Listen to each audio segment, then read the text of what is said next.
AEW Forbidden Door is in the books. The big multi-crossover show between AEW, New Japan, and CMLL to a degree went down over the weekend. And this is Wrestle Juice. This is where we take a look at your hot takes. Let's go ahead and dive right into them. First up, Geeked Out Nation says 14 matches is way too many. I'm a huge AEW fan, but 14 matches is absurd. 8 to 10 is a sweet spot if you include the 0 hour. I got an easy solution for you. Don't include the 0 hour. It's what I do, and it feels pretty great. Look, the main card, the actual thing that you're paying $50 for, 10 matches, about 4 hours. I thought it was fine. Last time they did a pay-per-view, it was the same number of matches. I think it was 10, a little bit longer, 4.5 hours. And guess what? Wasn't really fine. But the big difference is last time they had this block of like 3 or 4 matches in the middle that really either sucked or had no real reason to be on pay-per-view. This time around, look, it's Forbidden Door, so a lot of these are sort of exhibition matches. They got the one that really mattered the least out of the way first. That was MJF versus Hechicero. It was just sort of there. It was only 10 minutes long. Who cares about it? You get that match out of the way and you move on. I thought the pacing this year, which is kind of everything, the pacing really was well done. I thought that the show moved pretty quickly. I don't think the 10 matches were too excessive at all. I don't think the time was too excessive. They seem to be in and out in 4 hours because they didn't do the thing where they bought the overrun for the pay-per-view. If you're going to throw in the 0 hour, which they added, I think, 4 or 5 more matches, then yeah, I could see sitting down and getting all that in one shot. Maybe for some people, that's too much. I do think, though, that like the 0 hour is the 0 hour. It's the kickoff show. It's the pre-show. Nobody's putting a gun to your head, I would hope, and telling you you gotta watch that thing. The good stuff is saved for the pay-per-view, and yeah, I'm sure there were some good matches on the 0 hour. I don't know. I didn't watch it. The last thing I want to do is watch 5.5 hours of a pay-per-view and then have to be like, on for a podcast length review afterwards, which you can check out right now over the Steven Larson Going and Raw WWE and AEW podcast channel. The bottom line is this. Either the pay-per-view, which is always going to be 4 hours long, either it's going to flow well because the match order and stories are decent enough to warrant them being on pay-per-view, or like what happened at Double or Nothing, it won't, and some of the matches are going to bog down the card, and that's what happened there. But yeah, in terms of the 0 hour, look, you don't have to be a completionist. You don't have to watch everything. You could watch other stuff instead of the 0 hour, and if you hear really good things about the 0 hour, then you can watch that too. But you're not paying for it, so you don't really have to watch it. Quote, the Raven79 says, Mone having creative control is going to ruin the women's division. All right, so let's talk about this. This past weekend, Mercedes Mone was caught by TMZ in one of those on-the-street interviews. And she mentioned that she has creative control. And she seemed to insinuate that it was because of that creative control that she had her hands on the TBS title. And because of that creative control, she was going to get the New Japan title. And she's close with Tony Khan, and it's a working collaboration, but that she was clear to say she has creative control. I have no idea. I am not privy to what she has in her contract. That being said, I do kind of feel, this is my personal opinion, that she just sort of threw that out there to troll people, that she just sort of threw that out there to kind of troll people. She seemed to be kind of in character when she was saying that, and she was saying that alongside promoting the actual pay-per-view. So I think people are taking that and they're kind of running with it. It will be interesting, though, because they're going to do Britt Baker versus Mercedes Mone at Wembley. That just makes a lot of sense. They're going to load this show up, see if they can get that, I don't know, whatever it was, 79 to 81,000 people that they claimed to have before. They're about halfway there, a little over halfway there now. So they're going to load this thing up with big matches. I don't know what's going to happen there. Britt Baker has not been on TV for a very long time. It would not shock me to see her take that TBS title off of Mercedes Mone. I don't think Mercedes Mone is this generation's Hulk Hogan and is just going to use creative control as a ceiling for all the other wrestlers. I don't particularly appreciate the way they handled the Willow situation, but with Mercedes, I'm not really freaked out about it right now. But if it gets to the point where she's just chewing up and spitting out every single person on the women's roster, then it'll be a problem. But for right now, I'm not too concerned about that. I think it'll be okay. And I don't really think, look, if you really want to talk about creative control in that company, I don't know, you can talk about like 10 different wrestlers who seemingly have exerted some level of creative control over Tony Khan. Obviously, CM Punk being number one. But yeah, I don't know. I mean, of course, I always like pointing this out. I'm sorry, it cracks me up. The real world champion right there. Still the real world champion to this day.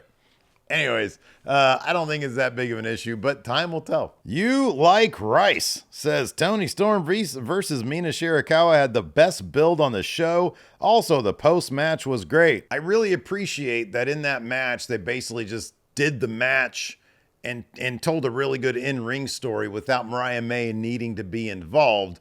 And then after the match was done, they did sort of the comedic ending to the romantic comedy, if you will, because it feels like that's sort of the vibe they were going with the silly, awkward hug and then the awkward kiss with the ugly faces. I thought that shit was hilarious, but I appreciate that they kept the actual like match to itself without any sort of, oh, is Mariah May going to help one or the other? It didn't seem like they did that, and I appreciate that. Yeah, the build was enjoyable. I kind of wish that they had sort of brought Mina in earlier and really explained her relationship in a more visual way than just Excalibur telling us that. Maybe some video packages in advance of Mina Shirakawa showing up. But by the end of the build, it got really good. And yeah, maybe it was the best story. Although in retrospect, now looking back, seeing what they've done with Will Osprey and Swerve in the build up to that match, I like that as a lot as well. But yeah, no, the Tony Storm Mina stuff has definitely been the most unique we've had in AEW going right now. The Young Cynics says the pop for Heyman on SmackDown was way louder than any fan reaction at Forbidden Door.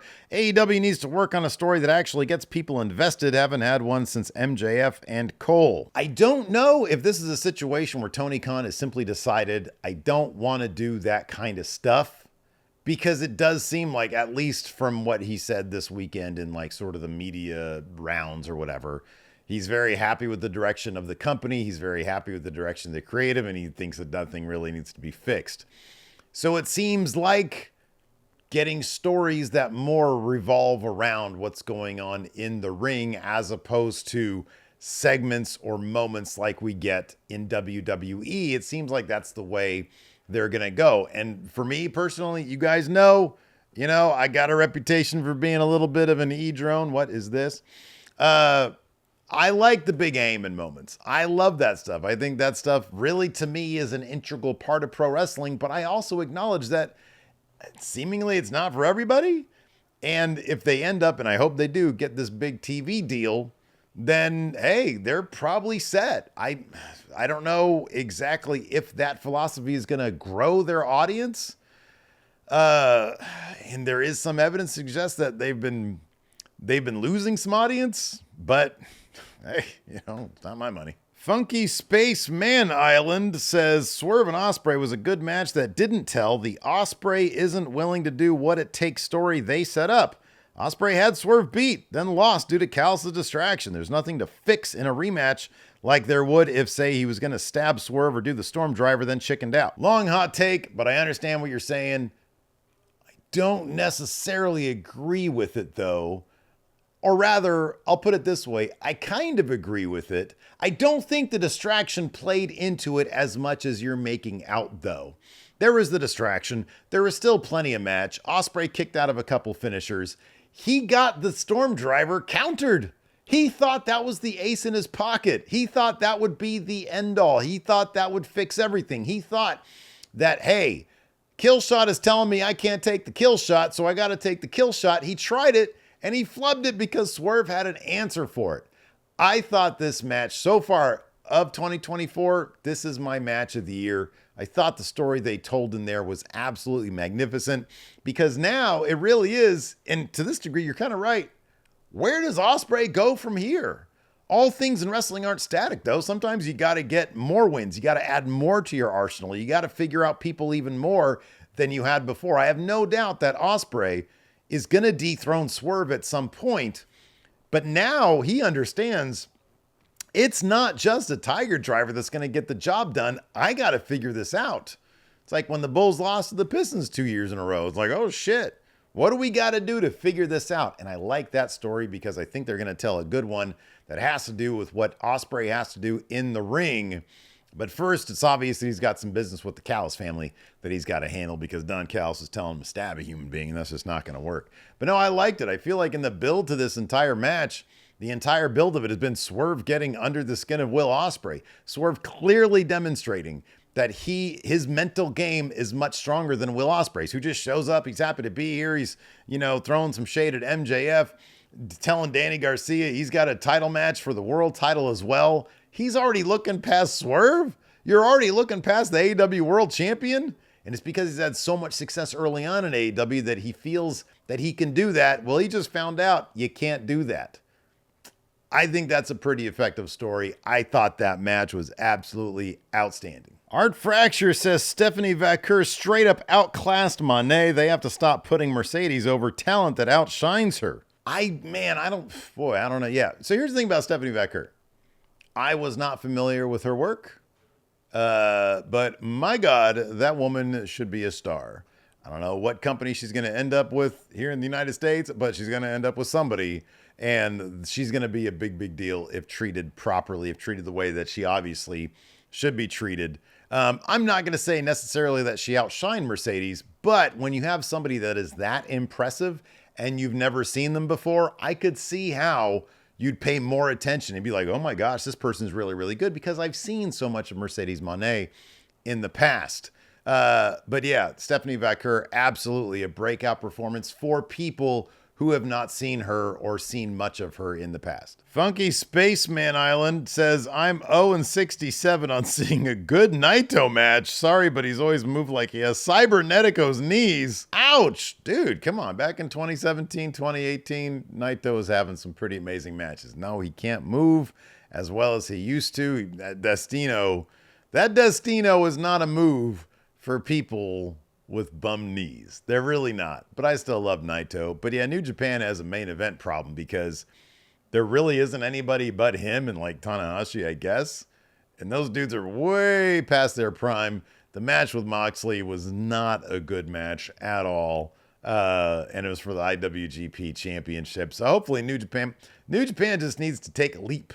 They need to take a leap of faith. And if that means you kill some of your audience in the meantime, while you put that title on somebody who's just an absolutely killer wrestler, I don't know, put it back on Sonata or something. I don't know. That really didn't work out, though. But yeah, they got to do something. John the Drummer says, I'm tired of face MJF. The character's had no growth, and all of his promos are super drawn out and makes me think this could have been an email. So the thing about MJF right now is that he's not doing anything interesting. And MJF, when he doesn't have an interesting story, is exactly what you just said. Not particularly interesting, kind of dull, low-hanging fruit, does the same thing over and over again. Plus, at this point, he's got one of the, T-Birds from the Grease movies. He's got that look going on. Nothing particularly compelling about him. But, teasing something between him and Will Osprey, I think should bring his character back to life. Because when MJF is working on something really good, it's generally really good. So I'm not claiming right now that MJF is past his prime already. He's like 27, 28, 29 years old or something like that. I'm not going to write him off just yet. But right now, yeah, he's not really doing much of anything all too compelling. Maybe they should have held off until they were ready to get him into a feud. Like just jump into a real meaty feud.